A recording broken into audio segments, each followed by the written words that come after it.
I didn't know my life was about to split cleanly in two the moment I pushed open my bedroom door. "Where the hell have you been?" That was the first thing my boyfriend screamed at me. Not, "Are you okay?" Not, "How's your dad?" Not even silence. Just rage. I stood there, still wearing the same wrinkled jacket I'd slept in for 3 nights straight, my body running on caffeine, hospital air, and fear. The room smelled wrong, too warm, too intimate. My bed wasn't just unmade, it was occupied. Ryan Holloway, my boyfriend of 18 months, was naked between my sheets. And beside him was Danny Sullivan, my best friend, the woman I trusted like a sister, the one who'd stood beside me at my mother's funeral 3 years ago, the one who knew how terrified I was of losing my dad because he was all I had left. For 72 hours, I'd lived inside a hospital waiting room, watching my father fight for his life after a massive heart attack, triple bypass, complications, doctors who wouldn't meet my eyes, machines that beeped like countdowns.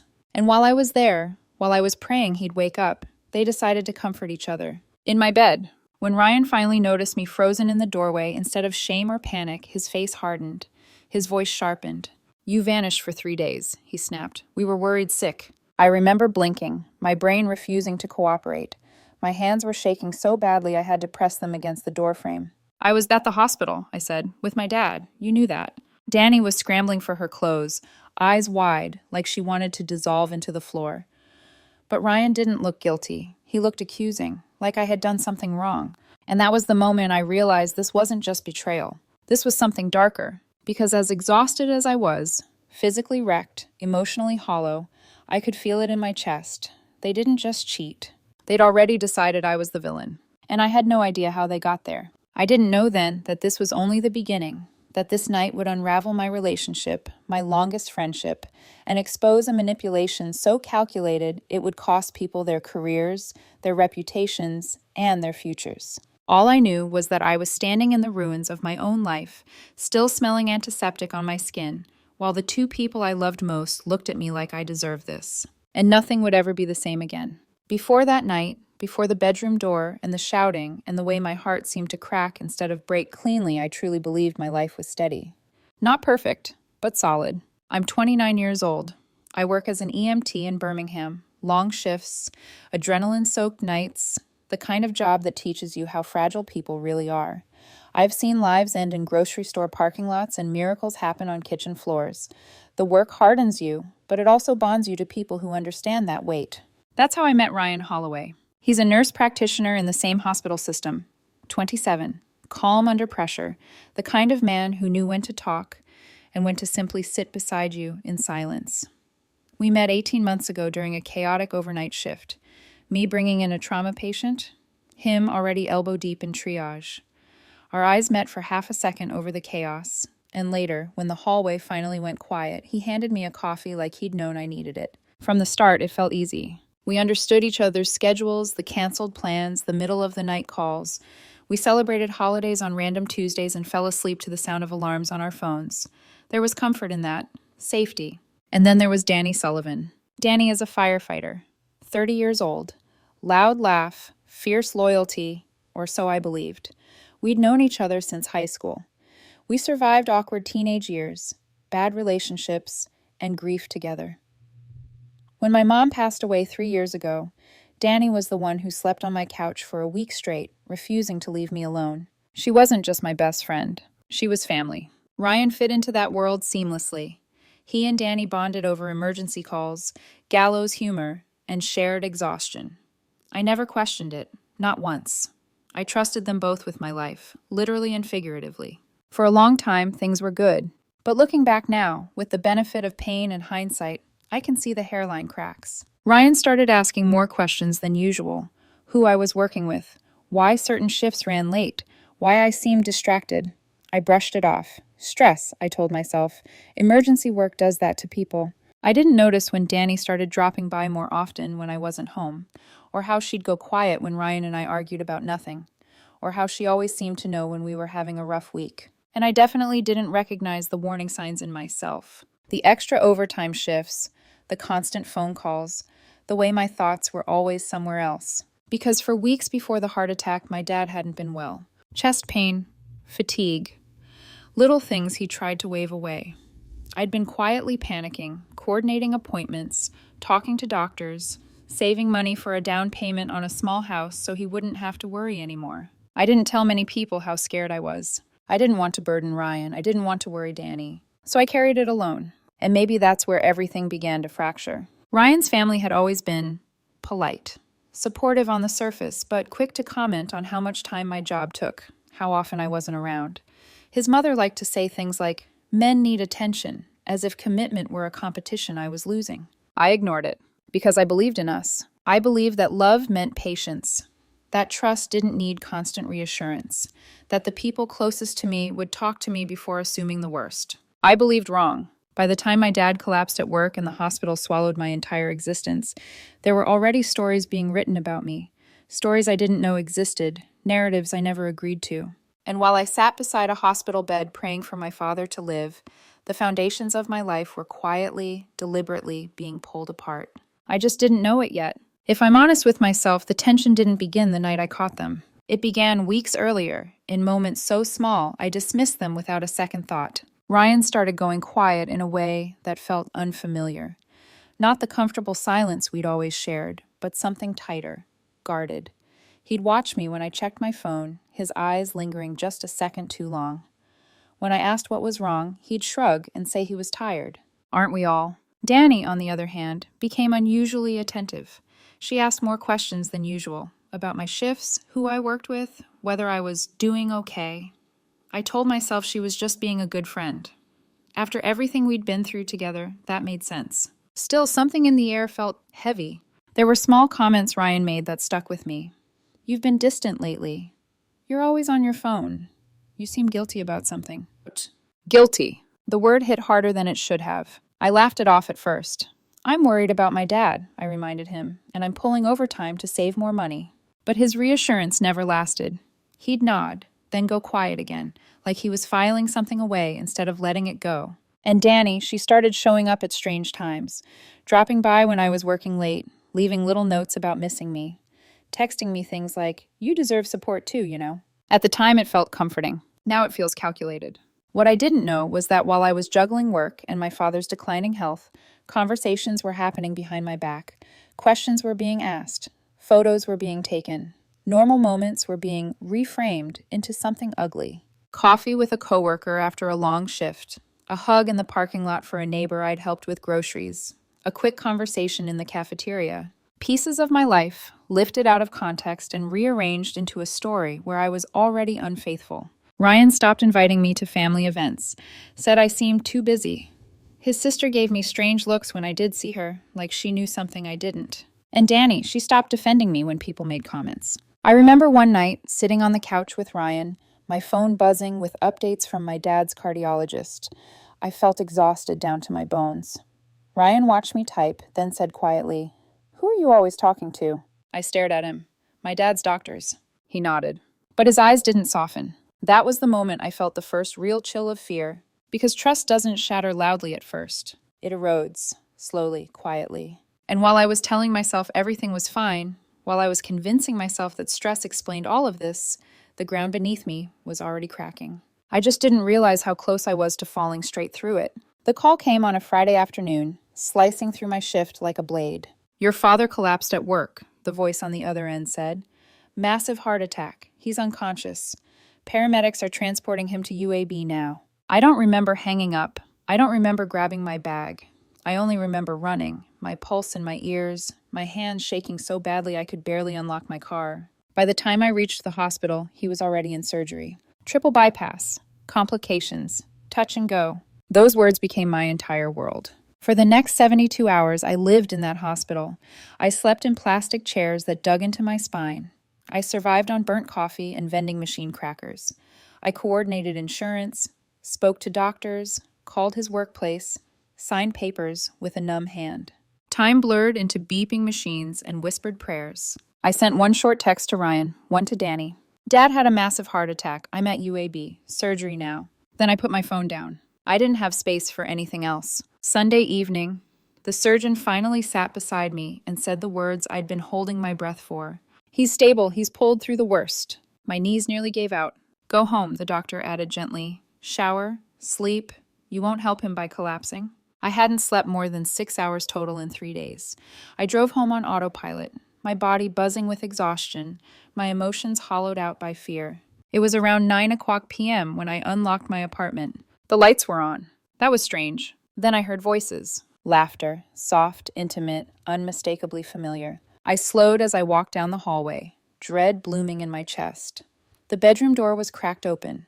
Clothes were scattered across the floor. Ryan's shirt, Danny's jacket. My brain refused to accept it at first. I stood there, frozen, counting my breaths like I was back on an emergency call. Then I pushed the door open. They didn't notice me right away. Ryan was on my bed. My bed. Danny's hands on his shoulders, their bodies tangled in the sheets I'd slept on just days earlier. When Ryan finally looked up and saw me, his face didn't crumble. It hardened. "Where the hell have you been?" he shouted. "We've been worried sick." The sound of his voice felt unreal, like it belonged to someone else. "I was at the hospital," I said slowly, "with my dad."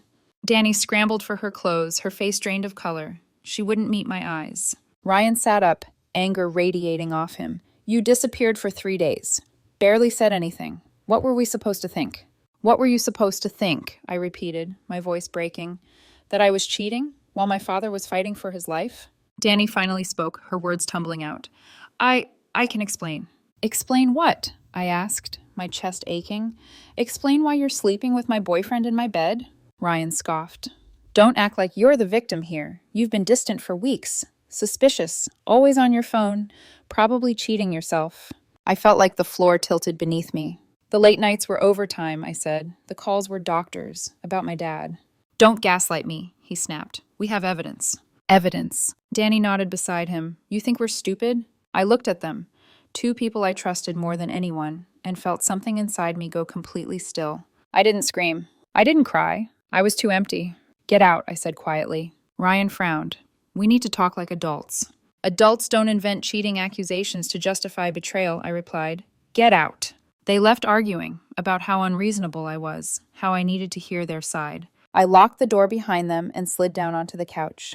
My dad had almost died, and while I was holding his hand, praying for one more chance, the 2 people I loved most decided I deserved to be replaced. I stripped the bed that night and threw everything away. I wasn't sleeping where they had destroyed my life. The apartment felt too quiet after they left. Not peaceful, hollow. I sat on the couch, fully dressed, shoes still on, staring at the blank television screen like it might start talking to me. My body was exhausted beyond reason, but my mind wouldn't shut off. Every thought collided with another. My dad's pale face in the ICU, Ryan's voice accusing me, Danny's hands shaking as she grabbed her clothes. I didn't cry. That scared me more than anything. I kept thinking, I should feel something. Rage, sorrow, anything. But all I felt was numb, like my emotions had shut down to protect what little was left of me. At some point, my phone buzzed. A text from Ryan. "We need to talk about this rationally." I stared at the message until the letters blurred, then turned my phone face down. Rational. He had looked me in the eye, naked in my bed with my best friend, and called me irrational. I didn't go back to the hospital that night. I couldn't. I was terrified that if I let myself feel everything at once, I would shatter right there beside my dad's bed. He needed calm, stability, not the emotional wreck his daughter had become. So I cleaned. I bagged the sheets, the pillows, the throw blanket Danny used to curl up under during movie nights. Everything went into the trash. I slept on the couch, if you can call it that. My body collapsed, but my mind stayed awake, replaying every conversation from the past month. Had I missed something obvious? Had I failed to reassure Ryan enough? Should I have explained my dad's condition in more detail? Those thoughts crept in quietly, poisonous and persistent. Maybe if I'd communicated better, maybe if I'd been more present. But deep down, another voice whispered something harder to accept. Even if they believed you were cheating, they chose this. The next morning, I went back to the hospital. My dad was awake, groggy, but smiling when he saw me. Relief hit me so hard I had to step into the hallway to breathe. I didn't tell him what happened. Not yet. He didn't need that weight on his healing heart. Over the next few days, Ryan and Danny tried reaching out through mutual friends. Messages came framed as concern, as misunderstandings, as wanting closure. I ignored them until the pressure became unbearable. Finally, against my better judgment, I agreed to meet them. Neutral location, public place, no yelling. I thought I was walking into a conversation. I didn't realize I was walking into an accusation. Ryan arrived first, jaw tight, eyes already defensive. Danny followed, avoiding my gaze. Ryan didn't waste time. "You've been having multiple affairs," he said flatly, "for over a month." I actually laughed. A short, broken sound. "That's not true." He pulled out his phone. Photos. Me talking to female coworkers, sitting across from Riley, our mutual friend from the ER, at a coffee shop. A snapshot of me hugging Mrs. Patterson, my 70-year-old neighbor, after helping her carry groceries. Ryan scrolled like a prosecutor. "Look at this," he said. "Intimate conversations, secret meetings, physical contact." My hands curled into fists. "Riley was asking for advice about her boyfriend's drinking," I said. "The pharmacy tech was explaining my dad's meds. Mrs. Patterson needed help with groceries." "That's exactly what a cheater would say," Danny muttered. Then came the texts. Normal messages, work-related, supportive, twisted into something obscene by implication alone. "Emotional affairs," Ryan said coldly, "at minimum." I stared at them, realization dawning. They weren't confused. They were convinced. And no amount of truth was going to matter. I left that meeting feeling more shaken than I had when I walked in on them together. Because betrayal I could understand. Delusion? That was something else entirely. After that meeting, the narrative about me stopped being private. It spread, quietly at first, side glances in hallways, conversations that went silent when I walked into a room. Then whispers from mutual friends, framed as concern, but laced with judgment. "Ryan seems really hurt." Danny wouldn't lie about something like that. "They have proof, you know." Proof. That word followed me everywhere. I started questioning myself in ways that felt dangerous. I replayed every conversation, every text, every moment of warmth I'd shown another human being. I found myself hesitating before hugging coworkers, before offering support, before being kind. That terrified me, because kindness had always been who I was. Ryan's family stopped answering my messages. His mother sent a single text, "I hope you're getting help," as if I were the one who'd imploded a relationship during a medical crisis. Danny didn't reach out directly anymore. Instead, she let others do it for her, friends telling me she was devastated, that she'd only acted out of pain, that she believed I'd betrayed her first. The blame was being redistributed, and somehow I was still carrying most of it. The hospital, once my refuge, became a minefield. People were polite, but observant. Too observant. I felt watched. Then, one morning, Bethany asked if she could speak to me privately. Bethany works in the PA department. Professional. Reserved. We'd never been close, but she'd always been fair. Her voice was tight when she spoke. "I need to tell you something," she said. "It's about Silas Blackwood." The name made my stomach drop. Silas is a physician assistant in our system. Mid-30s. Charming in a polished, unsettling way. He'd always been friendly. Too friendly, but I'd never encouraged it. "What about him?" I asked. Bethany hesitated, then exhaled sharply. "He's been asking questions about you for weeks." My pulse quickened. She told me everything. How Silas had been approaching coworkers with leading questions. "How do you think she's been acting lately? Doesn't she seem secretive? Have you noticed how close she is with other women?" How he'd been showing people photos taken without my knowledge, of me talking to colleagues, sitting with friends, existing in public. "He's building a story," Bethany said quietly, "and he's been feeding it to Ryan." I felt cold all over. "He's been tracking your schedule," she continued, "watching when you stay late, listening to your phone conversations, following you to coffee shops." Stalking. The word lodged in my chest. "Why?" I whispered. Bethany looked uncomfortable. "Because he's interested in you. He always has been. He talks about you constantly. I think he believed that if your relationship ended, he'd have a chance." Suddenly, everything clicked. The timing, the evidence, the absolute certainty Ryan and Danny had carried. They hadn't just assumed the worst. They'd been guided there. By the time I left work that day, my hands were shaking. But for the first time since the bedroom door, something else cut through the pain. Clarity. I wasn't crazy. I wasn't careless. I'd been targeted. I spent the evening documenting everything, writing down names, dates, patterns, reaching out to colleagues. 3 more people confirmed similar experiences with Silas. By nightfall, I understood the truth. My relationship and my friendship hadn't fallen apart by accident. They'd been engineered. And the damage was already far deeper than I'd ever imagined. The truth should have brought relief. Instead, it broke me. I sat alone in my apartment that night, surrounded by half-packed trash bags and stripped furniture, staring at the notes I'd written like they belonged to someone else's life. Names, dates, witnesses, patterns of behavior so invasive they made my skin crawl. Stalking, manipulation, deliberate destruction. I should have felt vindicated. All I felt was grief, because knowing how it happened didn't undo what had already been done. Ryan had still chosen to believe someone else over me. Danny had still climbed into my bed instead of asking me a single question. No amount of manipulation erased those choices. The weight of that realization pressed down until I couldn't breathe. I curled up on the couch and finally cried, not loud, not dramatic, just silent tears soaking into the sleeve of my jacket. My body shook, not from heartbreak alone, but from sheer exhaustion.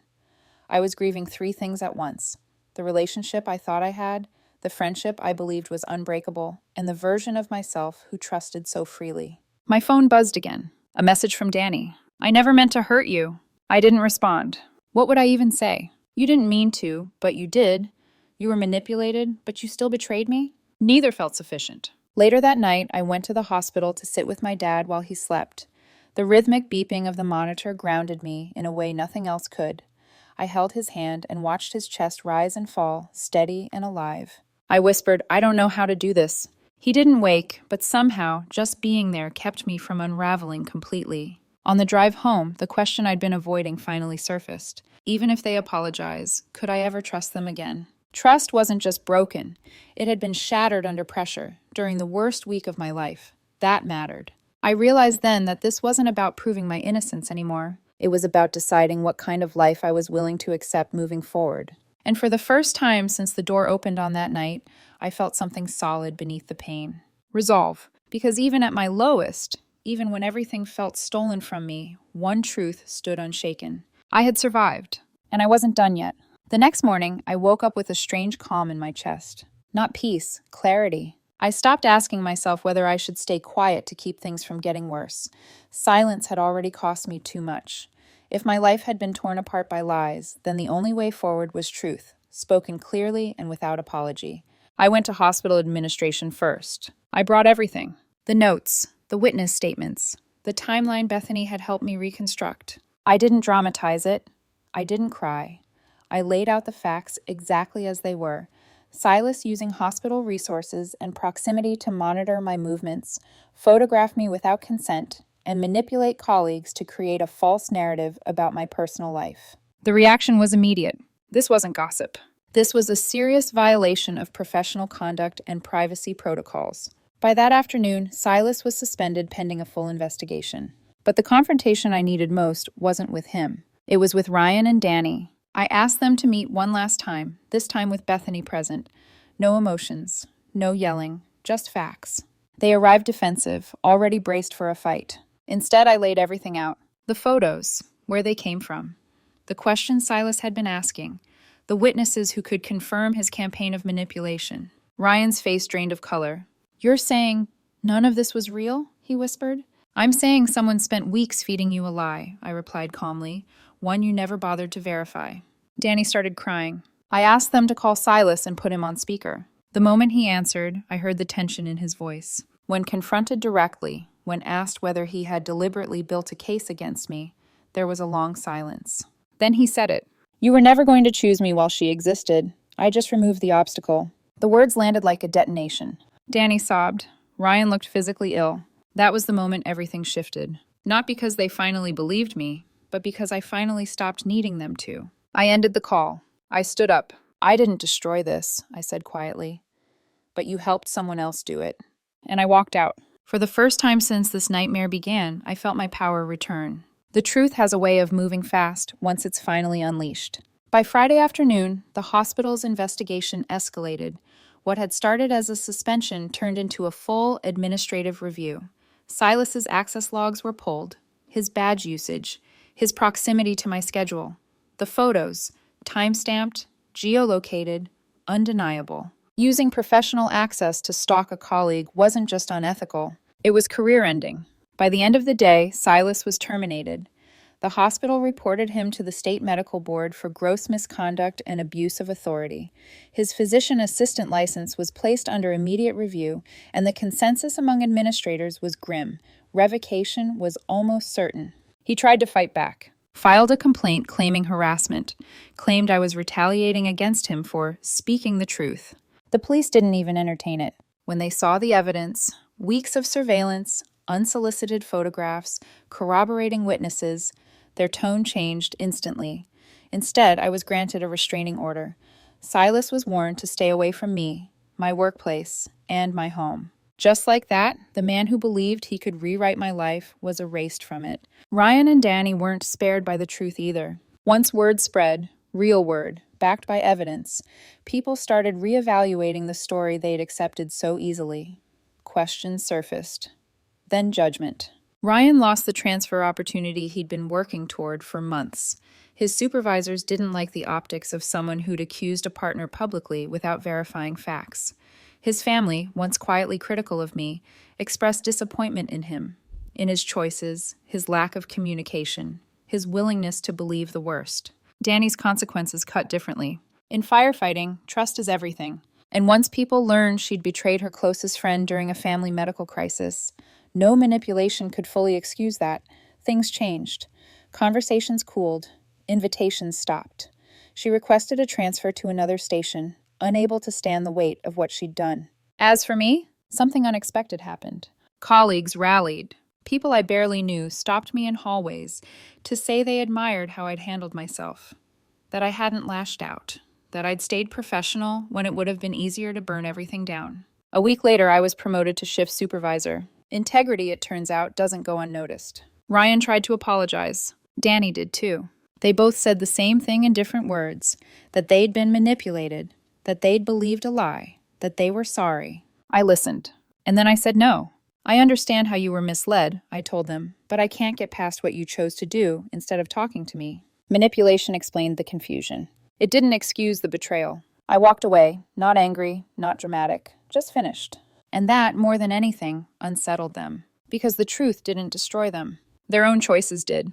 My dad came home from the hospital the following weekend, stronger, smiling, alive. That alone felt like a miracle. When I finally told him everything, carefully, without the sharp edges, he listened in silence, his hand resting over mine. When I finished, he squeezed my fingers and said something I'll never forget. Good people don't abandon you during a crisis. That was it. No anger, no revenge fantasies, just truth. Life didn't magically become easy after that. Healing never works that way.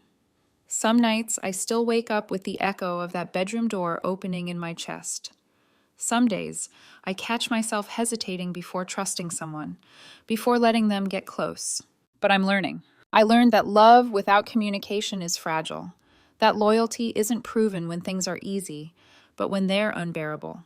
That manipulation can destroy relationships, but it can only succeed when trust is already weak. Most importantly, I learned something about myself. I survived the worst week of my life without losing my integrity. I didn't scream. I didn't retaliate. I didn't become someone I couldn't recognize. I walked away with my self-respect intact. And that matters more than salvaging a relationship built on assumptions instead of truth. If you're listening to this and wondering whether betrayal defines you, let me tell you something. It doesn't. What defines you is what you do after the truth comes out, whether you cling to people who hurt you or whether you choose yourself, even when it's lonely. I chose myself. And while the ending isn't loud or flashy, it's real. I'm rebuilding, slowly, honestly, on my own terms. And for the first time in a long time, that feels like enough.